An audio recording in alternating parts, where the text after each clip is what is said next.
Hello students, I am Rahul Yadav. Today I am going to start our new session of modern and applied physics. Okay, so in this session we will discuss on the modern and applied physics topics. Uh, this course belongs to the third year BSc year. Okay, so I am going to open our syllabus of third year BSc physics. Okay, so this is your subject name. You can see here on the screen.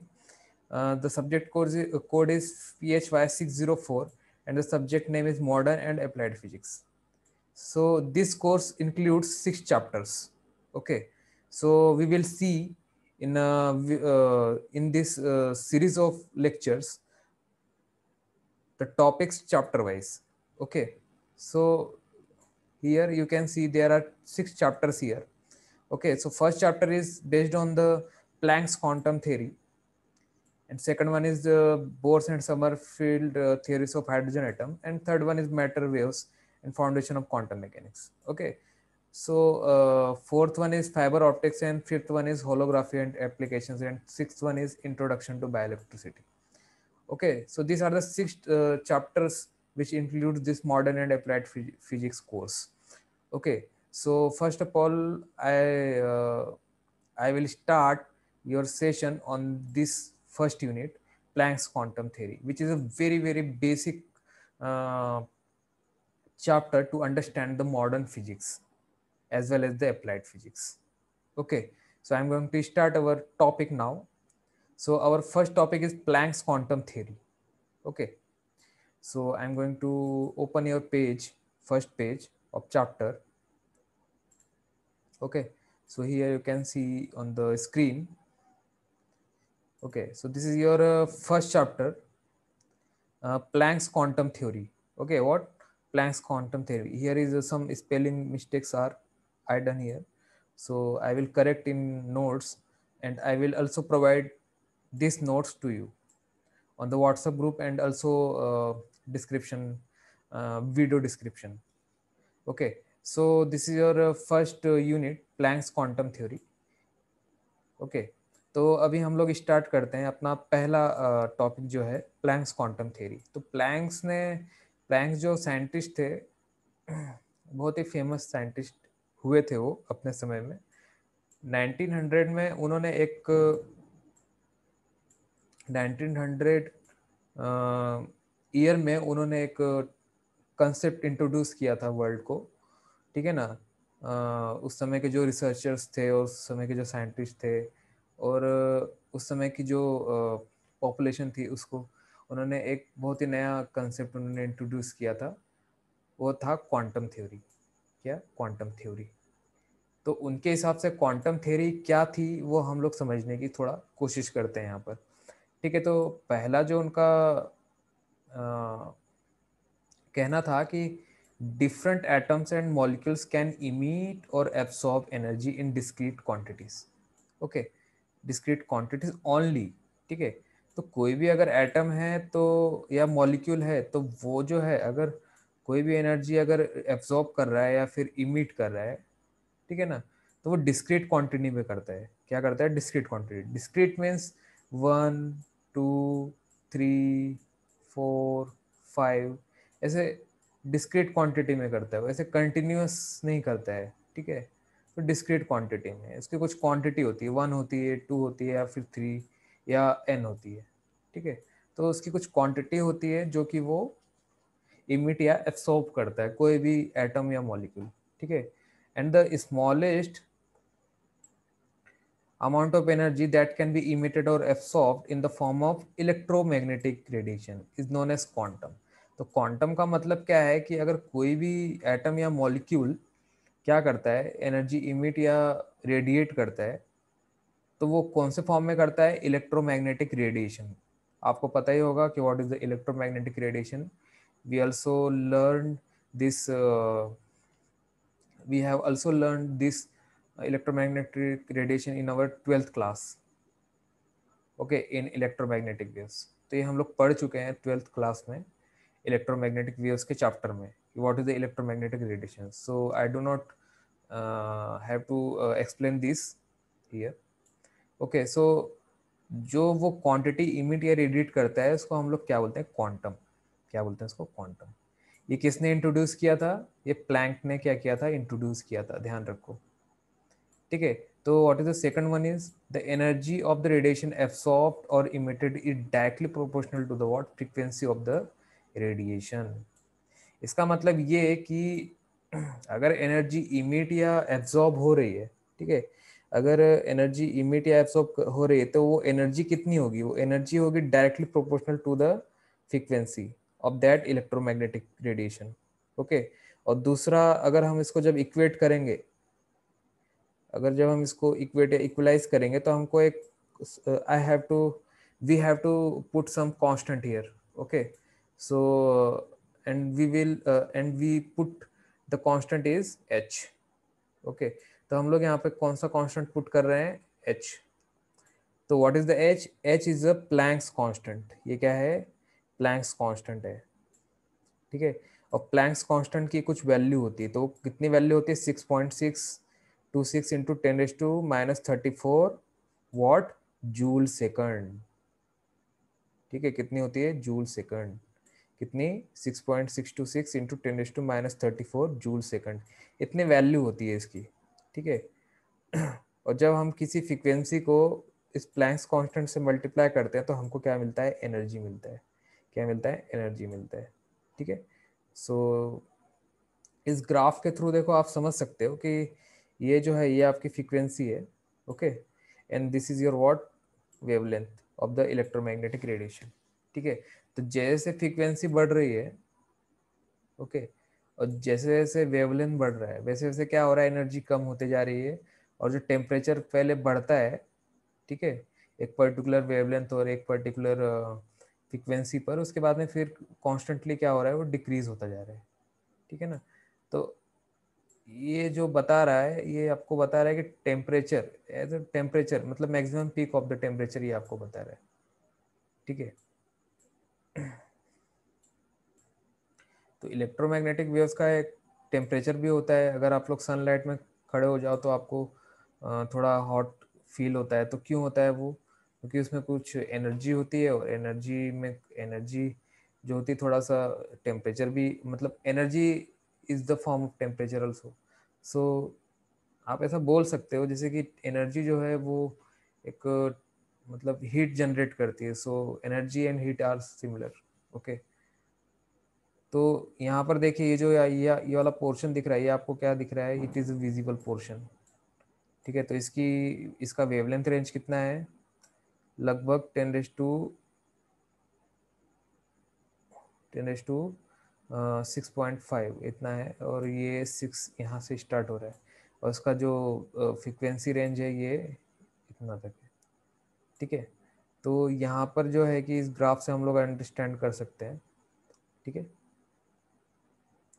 Okay, तो ये जो visible range इन्होंने बताया हुआ है, actual में ये visible range आपको इसलिए बताया कि जब फ्रीक्वेंसी इतनी होगी और वेवलेंथ इतना होगा, फ्रीक्वेंसी कितनी होगी, सपोज फ्रीक्वेंसी इतनी होगी और वेवलेंथ जब इतना होगा तब जाके आपको विजिबल रे दिखाई देगी।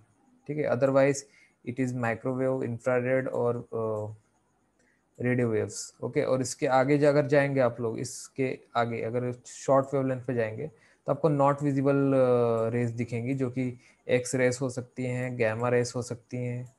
ठीक है, और आपका और भी दूसरे अल्ट्रा वायलेट रेस हो सकती हैं। ठीक है, तो ये क्या है, नॉन विजिबल रेंज के ये क्या है, नॉन विजिबल रेंज के ये रेस के टाइप्स हैं। ठीक है, तो उसके बाद में देखिए हम लोग इसके आगे और बढ़ते हैं अपने नेक्स्ट टॉपिक की तरफ में। अपना नेक्स्ट टॉपिक क्या है, फोटोन। ओके, फोटोन की तरफ हम लोग बढ़ते हैं। तो what is the photon here. Okay, तो फोटोन क्या होता है, तो फोटोन का एक पर्टिकुलर डेफिनेशन है। वो डेफिनेशन क्या है, a photon is the smallest discrete amount or quantum of electromagnetic radiation. Okay, it is basic unit of all light. ठीक है, तो फोटोन क्या है, एक फोटोन एक बहुत ही छोटी क्वांटिटी है। ठीक है, और वो क्या क्वांटिटी है, वो है क्वांटम। और क्वांटम क्या होता है आपको पता ही है, what is the quantum? It is the electromagnetic radiation. ठीक है, तो इलेक्ट्रोमैग्नेटिक रेडिएशन का जो क्वांटम होता है वो डिस्क्रीट वैल्यू के साथ में अगर हो तो उससे को हम लोग क्या बोलते हैं, फोटोन बोलते हैं। क्या बोलते हैं? फोटोन। जैसे कि मैं आपको बता दूं यहाँ पे, जैसे कि अगर ये, एक सेकंड में इसको रेड कलर का ले लेता हूँ। ठीक है, अगर E is equal to n h nu है, E is equal to what, n h nu है, तो व्हाट इज, आपको पता है एच क्या होता है, प्लैंक्स कांस्टेंट, न्यू क्या है आपका, फ्रीक्वेंसी। तो ये जो एन बता रहा है आपका, ये आपका डिस्क्रीट वैल्यू बता रहा है। ये इट विल बी द 1 2 और एन हो सकता है। ये कोई भी वैल्यू हो सकती है। तो कितना डिस्क्रीट वैल्यू में वो एब्जॉर्ब हो रहा है, इमिट कर रहा है, डिपेंड करेगा कि वो कितना उसने एनर्जी एब्जॉर्ब किया, वो कितना इमिट कर रहा है। कौन इमिट कर रहा है? जो कि एटम या मॉलिक्यूल होगा वो। ठीक है, तो ये चीज़ थोड़ी सी समझने वाली है। तो photons are always in motion and in vacuum, travel at a constant speed to all observers of 2.998 into 10⁸ metre पर सेकेंड। तो फोटोन जो है कि हमेशा मोशन में होता है। ठीक है, वो वैक्यूम में हो या मीडियम में हो। ठीक है, तो उसकी एक कांस्टेंट स्पीड होती है। तो उसकी स्पीड कितनी होती है हमेशा? उसकी स्पीड होती है 2.998 इंटू 10⁸ मीटर पर second. This is the velocity of light. ठीक है, तो इलेक्ट्रोमैग्नेटिक रेडिएशन बोलो या फिर वेलोसिटी ऑफ लाइट बोलो, वो इतनी ही होती है हमेशा। ठीक है ना, ऑल मीडियम में। So this is commonly refer to as the speed of light denoted by the letter C. तो हम लोग जनरली अगर किसी ऑब्जेक्ट का अगर वेलोसिटी बताते हैं तो वो वी से बताते हैं। ठीक है, लेकिन अगर लाइट की वेलोसिटी बताएं तो उसके लिए हम लोग एक स्पेशल लेटर यूज करते हैं, सी। ओके, सो अगर आप लोग कहीं भी आप सी देखो तो इसका मतलब आप समझ जाओ कि ये सी किसके लिए है। अगर मतलब कहीं भी मतलब तो अगर इलेक्ट्रोमैग्नेटिक रेडिएशन को लेकर के अगर बोला हुआ है तो उसकी वेलोसिटी को हम लोग सी से बताते हैं। ठीक है, तो फोटोन की प्रॉपर्टीज क्या क्या है? पहली बात तो फोटोन की बहुत सारी मतलब लगभग 3 6 8, लगभग 8 मेन प्रॉपर्टीज हैं इसकी। ठीक है, तो जो पहला प्रॉपर्टी है वो है they have zero mass and rest energy. ठीक है ना, तो इसका मास कितना होता है फोटोन का? हमेशा जीरो होता है। तो ये बात ध्यान में रखो कि फोटोन का मास जीरो होता है एंड रेस्ट एनर्जी भी जीरो होता है। The they only exist as moving particles. ठीक है, तो वो एक, जब तक वो मोशन में है तभी तक वो एग्जिस्ट करेगा। तो अगर उसके पास मोशन नहीं होगा तो एग्जिस्ट नहीं करेगा। कौन नहीं करेगा? Photon. They have no electric charge, ये चार्ज लेस होता है फोटोन, इसके ऊपर कोई चार्ज नहीं होता। They are stable, it is most stable. ठीक है, ये अनस्टेबल नहीं होता, ये बहुत स्टेबल होता है। They carry energy and momentum which are dependent on the frequency. ठीक है, तो फोटोन जो है, फोटोन डिपेंड करता है किसके ऊपर? फोटोन का जो मोमेंटम है वो डिपेंड करता है किसके ऊपर? फ्रीक्वेंसी के ऊपर।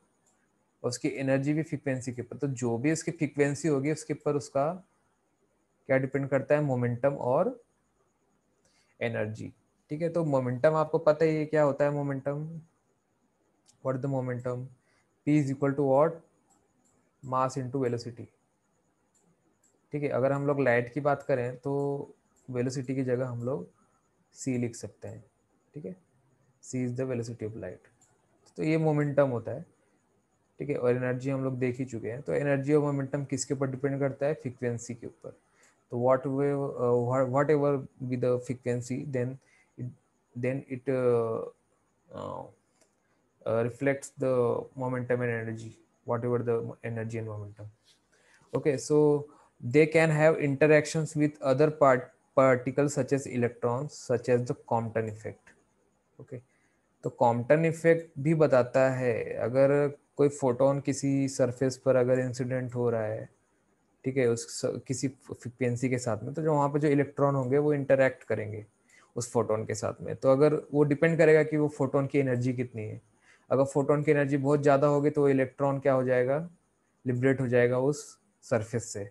और अगर उसकी एनर्जी, उसकी फ्रिक्वेंसी कम होगी तो फोटोन टोटली एब्सॉर्ब हो जाएगा इस इलेक्ट्रॉन से। ठीक है, तो ये कॉम्पटन इफेक्ट में है, ये हम लोग आगे पढ़ेंगे। ठीक है, what is the next one property, they can be destroyed or created by many natural processes. For instance, when radiation is absorbed or emitted. तो एनर्जी को देखो, एनर्जी को एक्चुअली क्रिएट नहीं किया जा सकता, ना ही उसको डिस्ट्रॉय किया जा सकता है, लेकिन उसको एब्जॉर्ब या इमिट किया जा सकता है। तो उस फॉर्म में अगर हम लोग ले तो उसको डिस्ट्रॉय और क्रिएट किया जा सकता है। ठीक है, तो कौन से केस में बेसिकली एनर्जी को हम लोग डिस्ट्रॉय भी नहीं कर सकते और क्रिएट भी नहीं कर सकते, it is conserved quantity.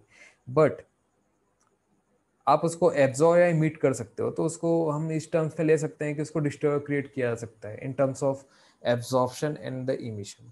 Okay, and what will be the next last one property is when in empty space they travel at the speed of light। उसकी जो आखिरी उसकी प्रॉपर्टी है कि जो उसकी फोटोन की जो स्पीड होगी वो कितनी होगी, लाइट मतलब उतनी ही होगी जितनी की लाइट की होती है। ठीक है, means C is equal to 3 × 10⁸ metre per second, 3 × 10⁸ metre per second. Okay, तो ये इसकी वेलोसिटी है। ओके, उसके बाद में है आपका प्लैंक्स कांस्टेंट। तो प्लैंक्स कांस्टेंट क्या होता है मैं आपको बता चुका हूँ कि प्लैंक्स कांस्टेंट क्या होता है, लेकिन इसको एक बार और अंडरस्टैंड कर लेते हैं। Planck's constant relates the energy, energy से रिलेट करता है ऑफ ए फोटोन, ठीक है, with the frequency of light. तो जो प्लैंक्स कांस्टेंट है वो रिलेट करता है एनर्जी से, किसकी एनर्जी से, फोटोन से, फोटोन की एनर्जी से। ठीक है, और फ्रीक्वेंसी जो उस फोटोन की फ्रीक्वेंसी होगी उससे। Moreover Planck's constant allows the precise calculation of the energy of light emitted or absorbed and thereby permits the determination of actual energy of the photon। ठीक है, तो एक्चुअली देखा जाए तो जो प्लैंक्स कांस्टेंट है, प्लैंक्स कांस्टेंट कौन सा, एच। तो जो प्लैंक्स कांस्टेंट है वो आपको परमिट करता है कि एक्चुअल एनर्जी क्या है फोटोन की। ठीक है, एक्चुअल एनर्जी क्या है फोटोन की, और वो आपको प्रिसाइज वैल्यू भी देता है एनर्जी की। ठीक है, तो ये भी ध्यान देने वाली बात है। तो along with the constant for the speed of light, Planck's constant h, उसकी वैल्यू कितनी है, इतनी, is a fundamental constant of nature. तो ये एक तरह का फंडामेंटल, एक बेसिक कांस्टेंट है अपने नेचर में। ठीक है, तो ये था आपका प्लैंक्स कांस्टेंट और फोटोन, जिसमें फोटोन का हम लोगों ने फोटोन प्रॉपर्टीज भी देखा। so it is very very useful for basic understanding, and it is also useful as per your exams also. Okay, so I'm going to flip the next topic, flip on the next topic. Okay, so what is a photoelectric effect? तो photo electric effect होता क्या है, इसको तो पहले understand करने की बहुत ज़रूरत है, क्योंकि हमने थोड़ा सा इसको पिछले वाले टॉपिक में समझने की कोशिश की थी, लेकिन वहाँ पर आप लोगों को समझा नहीं होगा। लेकिन अभी हम लोग इसको अंडरस्टैंड करेंगे और अच्छे तरीके से कि फोटो इलेक्ट्रिक इफेक्ट क्या होता है। ठीक है, तो देखो, फोटो इलेक्ट्रिक इफेक्ट एक एक्सपेरिमेंट था जो साइंटिस्ट ने किया हुआ था। फोटो इलेक्ट्रिक इफेक्ट को और अच्छे से हम लोग समझते हैं अभी। तो फेनोमेनॉन इन विच all electrically charged particles are released or within a material when it absorbs electromagnetic radiation। इसका मतलब ये है कि अगर कोई मटेरियल है तो उसके अंदर एक तो जो चार्ज पार्टिकल होगा वो रिलीज हो जाएगा, या फिर उस फोटोन को वो एब्जॉर्ब कर लेगा। ठीक है ना, अगर कोई मटेरियल है उसके अंदर कोई चार्ज पार्टिकल है जैसे इलेक्ट्रॉन है, या तो वो इसको एब्जॉर्ब करके रिलीज हो जाएगा इस मटेरियल से, या फिर वो टोटल जो इंसिडेंट फोटोन है वो उसको एब्जॉर्ब कर लेगा और अपनी थोड़ी सी एनर्जी इंक्रीज कर लेगा। ठीक है ना, तो ये फेनोमेना था जो कि फोटो इलेक्ट्रिक इफेक्ट में दिखा था। ठीक है, तो the effect is often defined as the ejection of electron from a metal plate when light falls on it। तो इसका इफेक्ट क्या दिखा था कि अगर एनर्जी, एक पर्टिकुलर एनर्जी है या फिर उसकी जो फ्रीक्वेंसी है, जो एक उसके इलेक्ट्रॉन के एनर्जी से अगर उसका ज़्यादा एनर्जी है फोटोन का, इंसिडेंट फोटोन का, ठीक है, तो वो इलेक्ट्रॉन क्या होगा, लिबरेट कर जाएगा उस मेटल से या फिर जो भी मटेरियल होगा। तो इसको और अच्छे से समझते हैं। इसको सबसे अच्छे तरीके से समझते हैं हम लोग फोटो इलेक्ट्रिक इक्वेशन से। ठीक है, फोटो इलेक्ट्रिक इक्वेशन से इसको समझने की हम लोग कोशिश करते हैं। ठीक है, when a radiation of frequency v is incident on the metal surface in vacuum. Vacuum में देखो एक मेटल सरफेस है, यहाँ पे आपको दिख रहा है एक मेटल सरफेस आपको यहाँ पे दिखाई दे रहा है। ठीक है, और ये किसमें है, वैक्यूम में है। ठीक है, it can be either be reflected from the metal surface or it can be completely absorb by the electron. अगर कोई फोटोन है, ठीक है, और फोटोन किसी एनर्जी के साथ में अगर इसके ऊपर इंसिडेंट हो रहा है तो वो एक तो टोटली एब्जॉर्ब हो जाएगा इलेक्ट्रॉन के द्वारा, या फिर उस वो जो इलेक्ट्रॉन है एनर्जी एब्जॉर्ब करके वो लिबरेट हो जाएगा, या फिर सॉरी वो रिलीज हो जाएगा। ठीक है, वो रिलीज हो जाएगा। तो रिलीज होगा तो उसकी कुछ काइनेटिक एनर्जी भी होगी। ठीक है, उसकी कुछ काइनेटिक एनर्जी भी होगी। इसको आगे हम लोग रीड करते हैं, फिर उसके बाद में इसको एक्सप्लेन करेंगे। In the second case the electron can be knocked out of the surface. The emission of electron from the metal surface is possible only if h nu is greater than w naught। ठीक है, अभी w naught क्या है, it is a work function of that electron. अभी work function क्या होता है, तो वर्क फंक्शन को समझने के लिए थोड़ा और अच्छे से हमको इस इक्वेशन को समझना होगा। मैं बताता हूँ आपको। The remaining energy h nu minus v0 can be utilized to impart kinetic energy of the emitted electron। तो देखो यहाँ पर जो इलेक्ट्रॉन है, ठीक है, अगर वो कोई एनर्जी एब्सॉर्ब कर रहा है इलेक्ट्रॉन, ठीक है, अगर उसकी फ्रीक्वेंसी जो है, उसकी जो फ्रीक्वेंसी है वो इतनी ज़्यादा है कि इसके एब्सॉर्ब करने के बाद में भी इसकी फ्रीक्वेंसी इसको ट्रांसफ़र हो रही है, तो वो क्या होगा, तो ये जो इलेक्ट्रॉन है इसको कुछ काइनेटिक एनर्जी आ जाएगी। ठीक है ना, इसको थोड़ा इक्वेशन से समझते हैं। तो जो इसकी जो काइनेटिक एनर्जी होगी, suppose half m v square, क्या होगी, हाफ एम वी स्क्वेयर। ठीक है, तो वो कितनी होगी उसकी एनर्जी, तो वो एनर्जी होगी जो भी फोटोन उसके ऊपर इंसिडेंट हो रहा है उसमें से वो जो उसका वर्क फंक्शन है, वर्क फंक्शन मतलब इस इलेक्ट्रॉन को काइनेटिक एनर्जी लेने के लिए उसको उसका खुद का वर्क फंक्शन होता है। ठीक है ना, इसका मतलब ये है कि वो खुद भी कुछ एनर्जी गेन करता है, और उसकी जो कैपेसिटी है गेन करने की एनर्जी, अगर उससे ज़्यादा उसकी फ्रीक्वेंसी है तो क्या होगा, वो कुछ एनर्जी गेन करेगा, उसके बाद में फिर वो कुछ उसकी उसके अंदर कुछ काइनेटिक एनर्जी आ जाएगी। ठीक है ना, उसी को हम लोग क्या बोलते हैं, जो एनर्जी गेन करता है उसी को हम लोग क्या बोलते हैं, वर्क फंक्शन। उसको हम लोग डब्ल्यू नॉट से बताते हैं। किससे बताते हैं हम लोग, डब्ल्यू नॉट से। ठीक है, तो ये आपका इक्वेशन बन गया, देखो यहाँ पे बना हुआ है। Okay, half m v square, ये देखो मैक्सिमम है, हाँ ये मैक्सिमम है, तो जो मैक्सिमम काइनेटिक एनर्जी होगी उसकी, उसका इक्वेशन है ये, तो इट इज मैक्सिमम। ओके, सो ये जो ये क्या है, ये इंसिडेंट फोटोन है, ध्यान में रखो, ये क्या है, इंसिडेंट फोटोन है, और ये क्या है, it is the work function of that electron. तो टोटल एनर्जी में से जो भी वर्क फंक्शन माइनस हो जाएगा, जो बचेगा वो काइनेटिक एनर्जी होगा। किसका काइनेटिक एनर्जी होगा, इलेक्ट्रॉन का। ठीक है ना, so this is your what, and work function is also what, energy, so it is h nu naught। ठीक है, it is what, h nu naught, where m is the rest mass of the electron, where nu is the maximum velocity of emitted electron, and nu zero is the threshold frequency। तो ये वाली जो frequency है, कौन सी frequency, ये जो new Nord है, ये वाली जो फ्रीक्वेंसी है, इसको हम लोग क्या बोलते हैं, threshold frequency. This is well known Einstein's photo electric equation. इसी को हम लोग क्या बोलते हैं, आइंस्टाइंस फोटो इलेक्ट्रिक इक्वेशन।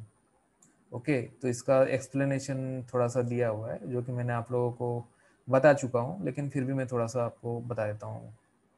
इसको पॉइंट्स में लिखा हुआ है, तो एग्जाम्स में या फिर आप आपके बेसिक जो अंडरस्टैंडिंग है उसमें आप लोग इसको पॉइंट वाइज इसको अंडरस्टैंड कर सकते हो। तो इसका आप लोग खुद नोट्स भी बनाइए, क्योंकि आपको ये नोट्स हेल्पफुल रहेगा आपको एग्जाम में भी और आपके बेसिक अंडरस्टैंडिंग के लिए भी। तो पहला जो इसका एक्सप्लेनेशन है कि जो फ्रीक्वेंसी है is less than mu naught. अगर frequency of the incident photon वो कम है वर्क फंक्शन के फ्रीक्वेंसी से, the maximum kinetic energy of the emitted photon is negative. Obviously negative होगा। अगर इंसिडेंट फोटोन का फ्रीक्वेंसी कम होगा, वो जो इलेक्ट्रॉन है उसकी उसके वर्क फंक्शन से, तो ऑब्वियसली जो काइनेटिक एनर्जी होगा माइनस में होगा। ठीक है, अगर माइनस में होगा तो उसको कुछ एनर्जी, उसका कुछ काइनेटिक एनर्जी ही नहीं रहेगा।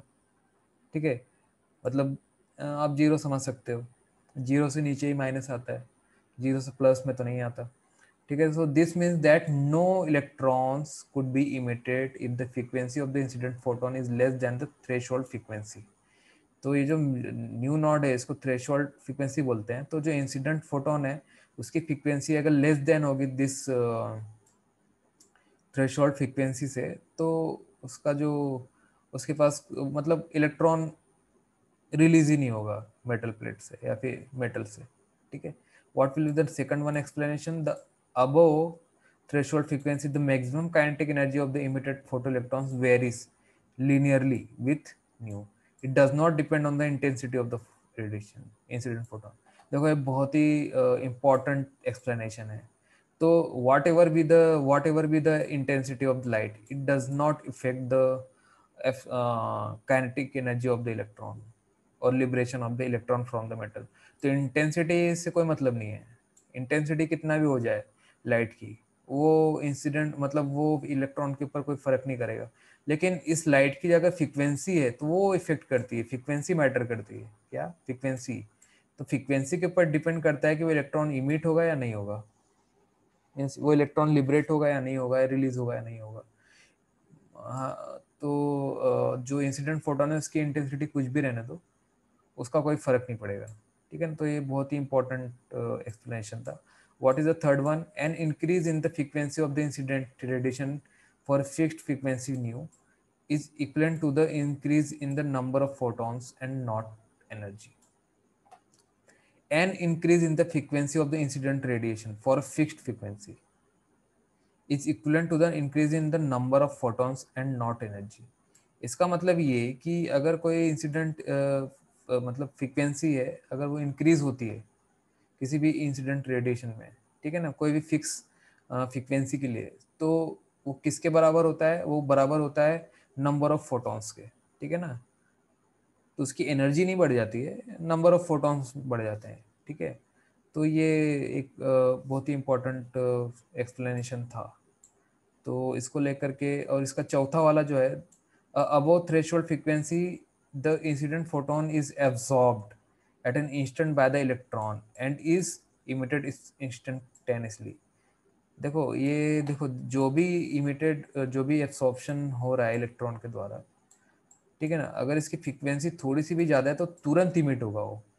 ठीक है ना, it takes no time for the emission और फॉर रिलीज होने के लिए इसको कुछ भी टाइम नहीं लगेगा, तुरंत क्या होगा, रिलीज हो जाएगा। ठीक है, अगर इसके इसके अंदर अगर इसकी फ्रीक्वेंसी इससे थोड़ी सी भी ज़्यादा है तो, ठीक है, अगर इससे थोड़ी सी भी ज़्यादा है तो, मैं आपको यहाँ पे बना के बता देता हूँ, अगर ये थोड़ी सी भी इससे ज़्यादा है तो this is your threshold frequency and this is your what, incident frequency. So these are the explanation of photoelectric effect, and you are able at this point to understand what is the photoelectric effect and what is the uh, this equation. So this is the equation of photoelectric effect, and these are the explanation, and these are the, this is the your diagram also. This is your diagram which helps you to understand the photoelectric effect.